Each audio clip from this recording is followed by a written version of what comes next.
Hi guys, welcome to another episode of Tees, Foam and Terrain and all that, and today we're diving back into our naval action in the Falklands project. Now, I thought before we actually get to the modelling side of things and the video where I show you how I'm going to be sort of making these models, putting them on the bases and doing all the waves effects and all that, I thought it might be a good idea to do a product review of the actual figures or miniatures that I'm going to use for the project. So today we are looking at Davco's 1 to 3000 scale ships. Now they do quite a wide range of different models, World War One, World War Two, right up to the modern period. And obviously for this project I've selected to get the ships which are under their modern category, specifically their British forces. They have of military ships as well as sort of the tankers and some of the commercial ships as well, which may well be useful depending on how far I take this project. So that's the sort of range, Davco miniatures, but they're sold by a company, and I think they're also produced by the same company. And the company is called Navy Models and Books. So if you go onto Google, firstly, you can type in Davco miniatures, but secondly, you could always type in Navy Models and Books, and you should get to their website.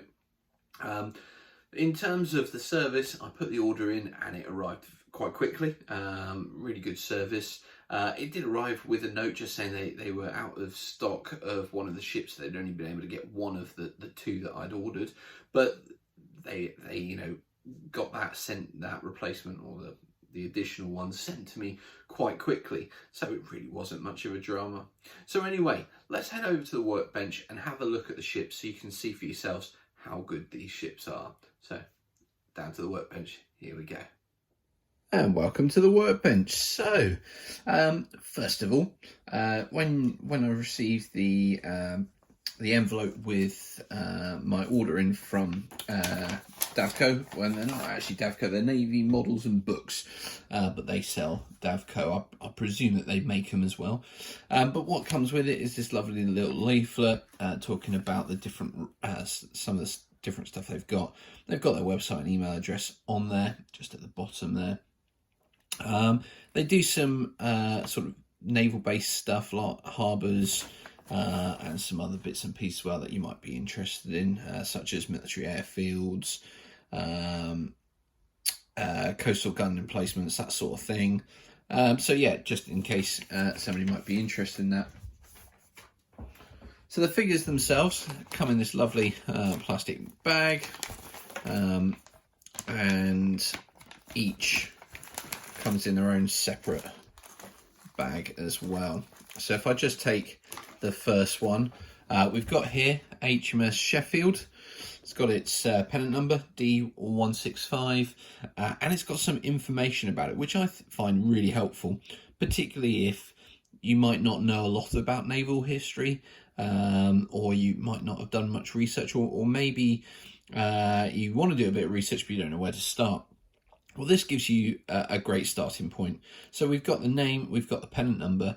It's also got the sister ships on there, the other ships in that class, obviously with different names. And that really, I think, is really nice. It's a nice little touch. Now, I've obviously ordered 3 of these, hence the ×3. So we'll just get one of these out and have a look at it.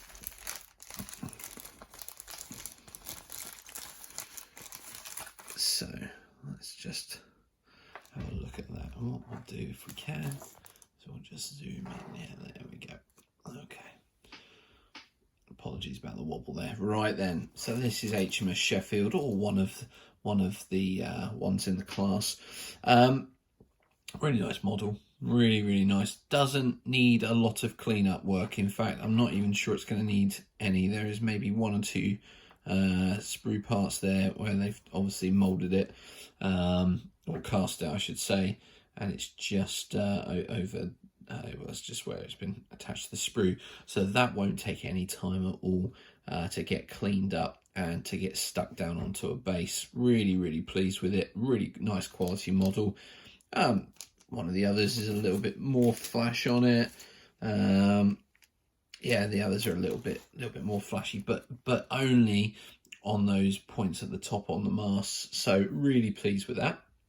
So we'll move on, and we'll have a look next at HMS Hermes, which once again has come in its own bag with additional details, and that's really handy. We'll open the bag up quickly and have a look, because this is one that maybe some people would be really interested in. So what we have there is the hull with the flight deck, and then the superstructure is separate. You need to cut this off, all this extra flashing, and then stick it on. Now I presume it's going to come on. Oh, it's going to come on this part. It's going to be glued. Ooh, where is it? Might be on this part here, just at the back here. This looks like the lift on the side here, with the ramp here at the front. So this superstructure is going to be cut off the extra sprue, and the sprue will be cut off the side of the ship, and then it will be stuck on this bit here. And there is a little sort of a circular indent here, which again might represent the position of the, sometimes they, yeah, it looks like there's a small circular excess bit on the front here, which may just line up with that there.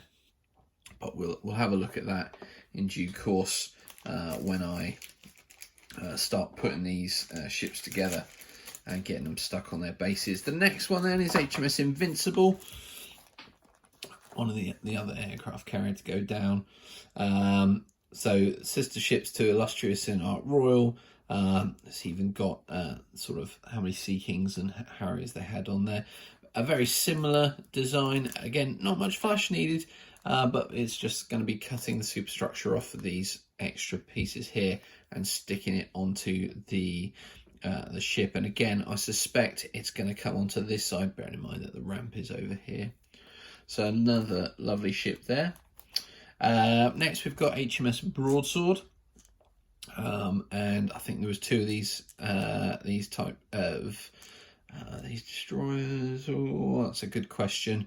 I need to look that up. But yeah, let's get these out of the bag and have a look at them. Again, I think once we've got the paint on them, and you can see very little flash or anything to cut off there. Maybe a little bit on this side, on the starboard side here, but very little. I think that's going to be a lovely quick ship to get onto a base, and with two of those, that'll be nice and quick to do. Next we've got HMS Amazon, and obviously I had a few of these, so a few of these ships. Again, very nice cast, very little flash, and will be really nice, I think, to base up, probably on a little 60 by 30 base there. Get that on, and I think that will paint up really nicely as well. I will go through in a later episode how I'm going to paint these. I think it's going to be a really simple job of painting it grey and putting a wash on there. So next I went for some submarines. This is the Swiftsure, HMS Swiftsure, the old S-boats, and I suspect, I think I've got three. Well, I think they come in packs of three, and I've got a feeling that